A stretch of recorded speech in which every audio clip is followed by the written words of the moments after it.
Bien-aimés dans le Christ, que la grâce de Jésus-Christ notre Seigneur, l'amour de Dieu le Père et la puissance du Saint-Esprit descendent maintenant sur nous pour nous aider à méditer cette parole afin qu'elle puisse porter du fruit dans notre vie pour la plus grande gloire de Dieu et le salut de nos âmes.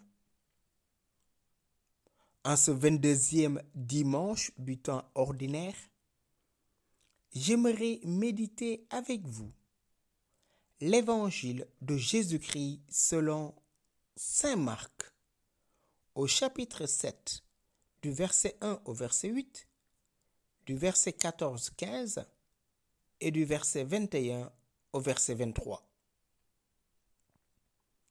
En ce temps-là, les pharisiens et quelques scribes venus de Jérusalem se réunissent auprès de Jésus et voient quelques-uns de ses disciples prendre le repas avec des mains impures, c'est-à-dire non lavées.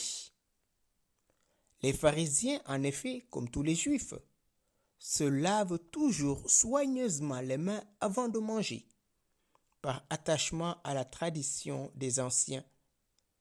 Et au retour du marché, ils ne mangent pas avant de s'être aspergés d'eau, et ils sont attachés encore par tradition à beaucoup d'autres pratiques. Lavage de coupe, de carafe et de plats.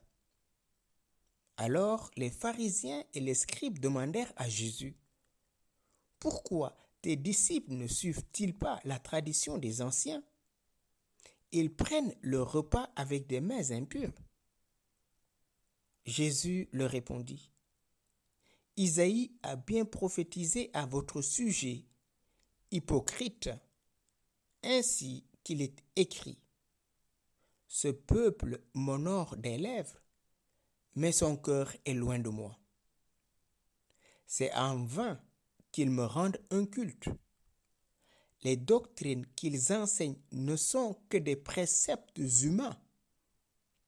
Vous aussi, vous laissez de côté le commandement de Dieu pour vous attacher à la tradition des hommes. » Appelant de nouveau la foule, il lui disait, « Écoutez-moi tous et comprenez bien. Rien de ce qui est extérieur à l'homme et qui entre en lui ne peut le rendre impur. Mais ce qui sort de l'homme, voilà ce qui rend l'homme impur. » Il disait encore à ses disciples, à l'écart de la foule, « C'est du dedans du cœur de l'homme que sortent les pensées perverses, inconduites, vol, meurtre, adultère, cupidité, méchanceté, fraude, débauche, envie, diffamation, orgueil et démesure. Tout ce mal vient du dedans et rend l'homme impur. » Bien-aimés dans le Christ, les pharisiens et les scribes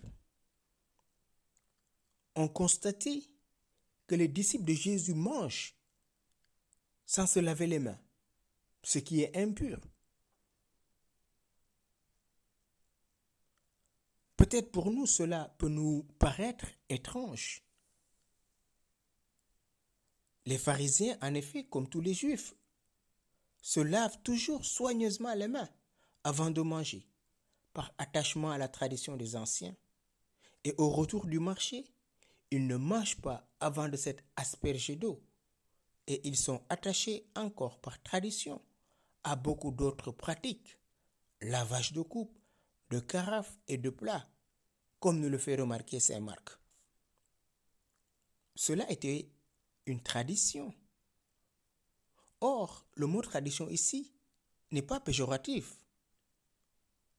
La tradition, c'est la richesse reçue des anciens, des pères. Tout au long de l'histoire d'Israël, le peuple a cherché à adorer le Seigneur à travers des actes cultuels.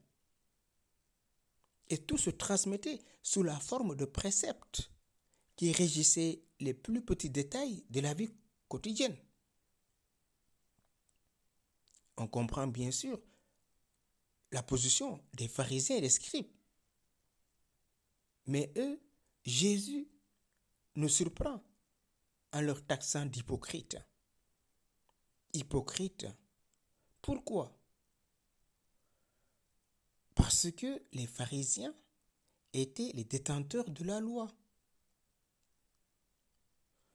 Commençons par rendre justice aux pharisiens, aux scribes.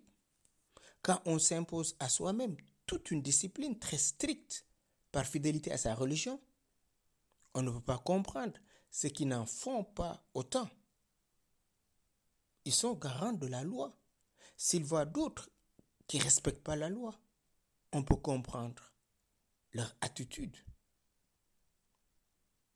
À leurs yeux, cette rigueur d'observance paraissait essentielle.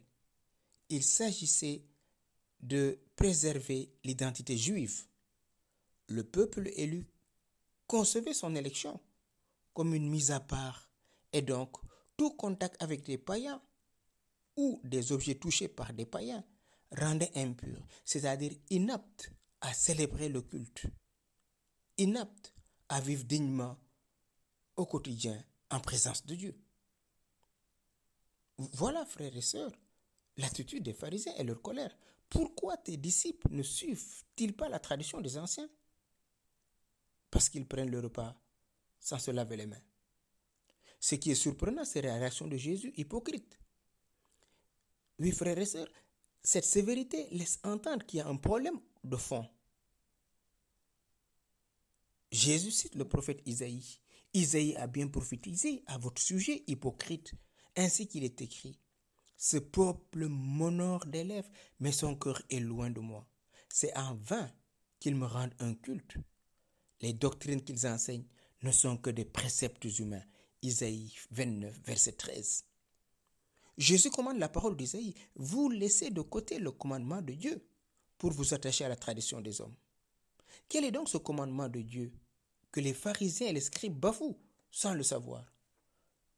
Frères et sœurs, vous le savez, c'est aimer Dieu et aimer le prochain. Or, en voulant imposer la loi, ils font passer la loi avant la personne. Or, le sabbat est fait pour l'homme et non l'homme pour le sabbat. Qu'est-ce qu'ils ont fait? Parce qu'ils ont méprisé les autres, tout simplement. Et mépriser l'autre, c'est mépriser Dieu, son créateur. Aimer Dieu, c'est aimer le prochain. Jésus ne cesse de s'élever contre toute exclusion au nom de la religion.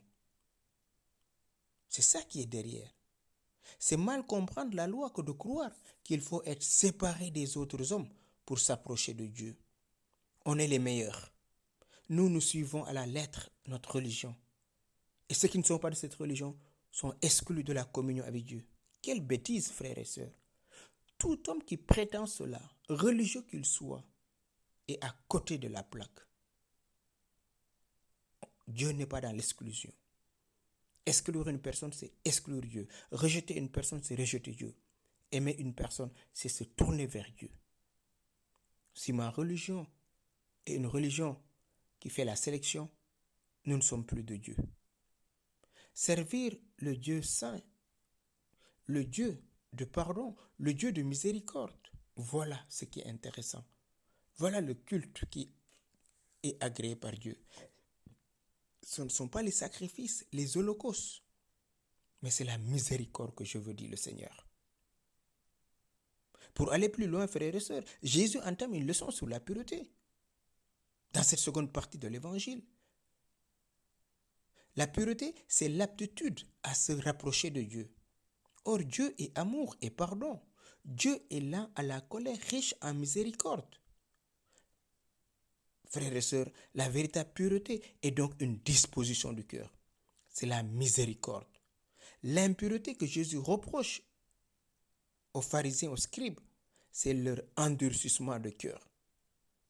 Quand on lui demande, dans Matthieu 19, la question du divorce, est-il permis à un homme de répudier sa femme? Jésus leur dira, c'est à cause de la dureté de votre cœur.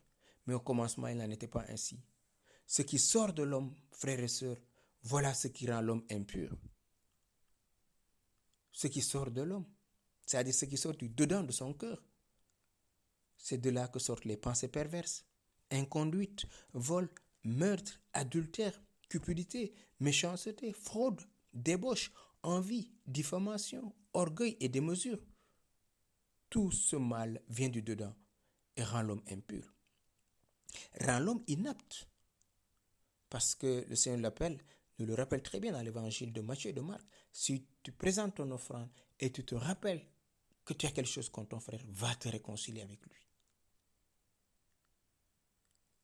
Dieu veut la miséricorde et non les sacrifices. Les pharisiens, ils appliquent strictement la loi, mais leur cœur accuse et condamne les autres. Oui, frères et sœurs, nous avons à chacun de nous un pharisien. Méfions-nous de nous-mêmes. Quel regard je pose sur les autres? Peut-être je dis rien, mais intérieurement, je suis en train de juger. Intérieurement, je suis en train de faire le tri entre les personnes, les bons et les mauvais. Or, aucune personne n'est mauvaise. Nous faisons des choses mauvaises, mais nous ne sommes pas ce que nous faisons. Nous sommes enfants de Dieu, créés à l'image et à la ressemblance de ce Dieu qui est bon, lent à la colère et riche en miséricorde. Oui, frères et sœurs, que cet évangile de ce dimanche nous ouvre à notre attitude. Le mal vient du dedans de chacun d'entre nous. Si on filmait ce qui se passe à travers notre tête, on le projetait dans un grand écran, beaucoup marcheront la tête baissée parce qu'ils auront honte. Leurs pensées, c'est des pensées perverses, c'est des pensées de jugement, des pensées de culpabilisation. Et on peut continuer la liste. Demandons, frères et sœurs, à l'Esprit Saint, de ne pas entrer dans le jugement, de ne pas être ces hommes et ces femmes qui jugent, qui condamnent sévèrement les autres parce qu'ils ne sont pas comme nous. Ils ne font pas comme nous. Et on divise le peuple de Dieu. On divise le troupeau du Christ parce qu'on est les meilleurs. On pense que les autres sont exclus. On pense que si les autres vivent de telle ou telle manière, c'est parce que. Et on trouve toutes les raisons pour les condamner, pour les juger. Or, frères et sœurs, Jésus ne juge personne. Jésus est venu pour unir les enfants de Dieu dispersés. Ouvrons maintenant notre cœur et demandons pardon à Jésus pour tous nos jugements, pour nos condamnations sévères des autres. Seigneur Jésus, viens purifier mes lèvres. Ce qui est mal à tes yeux, je le dis à mon frère, je le dis à ma sœur. Or, en le disant, c'est toi que je blesse. Toi qui es mort par amour pour tous mes frères et sœurs que je juge, que je condamne, que je rejette. Je t'ouvre mon cœur. Viens maintenant me guérir, s'il te plaît, de l'endurcissement de mon cœur. Donne-moi un cœur doux et humble. Donne-moi un cœur lent à la colère. Un cœur qui pardonne. Un cœur qui communique l'amour. Un cœur brûlant d'amour. Ô Saint-Esprit, je me livre à toi. Guéris-moi, fortifie-moi, restaure-moi. Je veux libérer telle ou telle personne que j'ai enfermée dans mon cœur, que j'ai jugée, que j'ai calomniée, que j'ai même maudit. Et toi, je demande pardon, mon frère, ma sœur. Je te délie maintenant. Je te libère. Et je fais la paix avec toi. Au nom de Jésus-Christ. Amen.